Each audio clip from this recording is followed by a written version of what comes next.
All of us get tired physically all the time. After our daily commute, after doing the work we have to do, and other chores on top of that, we're exhausted by the end of the day. Pagod na. Kapoy. Kailangan ng pahinga. We need to replenish our energies daily. Healthy food and a good night's rest daily allow us to recharge our energies for the next day's work. You know, we get tired spiritually as well. We use up our spiritual resources as we face challenges and tackle problems from day to day. And while we do know how to replenish our physical energies, most of us are not quite aware of how we can replenish our spiritual energies. And for this, we need to turn to the book that provides spiritual food to replenish our souls, the Bible. Let us feed on this proverb right now.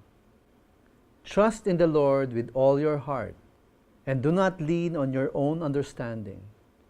In all your ways acknowledge Him, and He will make straight your paths. Be not wise in your own eyes. Fear the Lord, and turn away from evil. It will be healing in your flesh, and refreshment to your bones. We do know that we have a tendency to rely on our own strategies and use our resources to solve our own problems. We are used to being independent and taking care of our issues all on our own.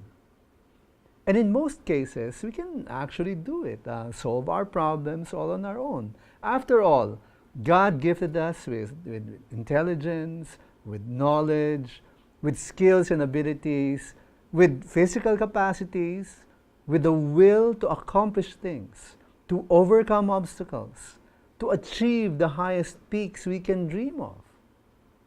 But I tell you, if you do this for a long time, you're going to be tired. Do this for an extended period of time, you will be exhausted. You may even burn out. And there may be obstacles that are simply too big for us, too complicated and beyond our own understanding. We can make mistakes, and we may be tempted to cover up those mistakes with even more mistakes. Then we can get even more tired and exhausted.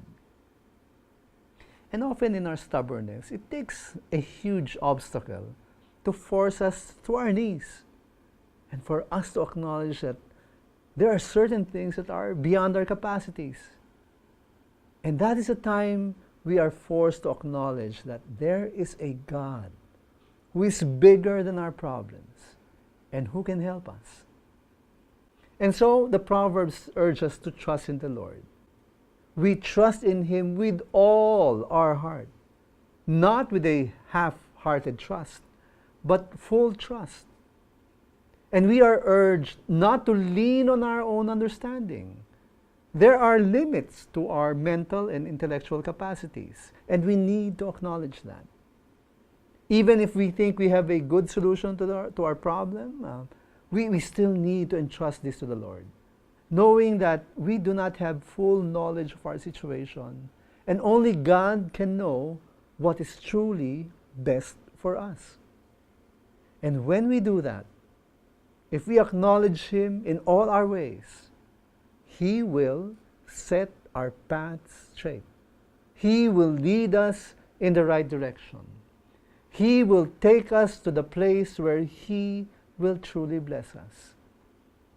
And the blessing of trusting God is that we are refreshed. We find healing in our human bodies. Our strength is replenished. And we are not too tired in our struggle. We are not exhausted in our fight. God refreshes our strength and hopes and courage so that we are ready to face every challenge every single day. And as we learn to find healing and refreshing in God, as we put our trust in Him with all our hearts, always remember, faith matters too.